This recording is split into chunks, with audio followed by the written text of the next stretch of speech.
Egunerokotasunetik baina ajetrauta bizi gehala, pixkat deskonektatzeko aukera, naturakin konektatzeko, zure burukin konektatzeko, eta pixkat txiki sentitze hortan beteta sentitze hori ematen dit, bai.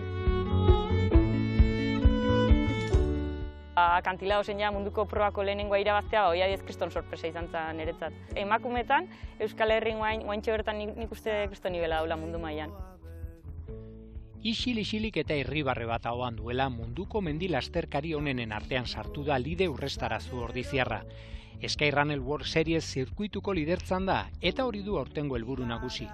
Irabaztea nik uste gehitxo esatea dela, baina bai pixkat Skyrunnereko zirkuitua dauket buru, bai, irabaztea ja hori zaiongo da. Bere estreinako zegamaizkorrin ere 5. postu bikaina erdietsi zuen.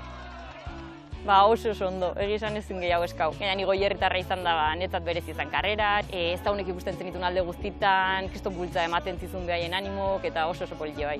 Larun bat honetan Madeiran arituko da Euskal selekzioarekin eta etorkizunean ere, mendian orain arte bezala gozatzea du helburu. Gozatzen seitzea, gorputze sentitzea indartxu urte luzetan, zure burue baita, hobetzen seitzeko aukera balin bakuzu, horrek nik uste satisfazio bat ematen dola, baina lehenik esango ez da karrera konkretu bat irabaztea edo postu konkretu bat. Bai, gehiago disfrute hortan seitzea.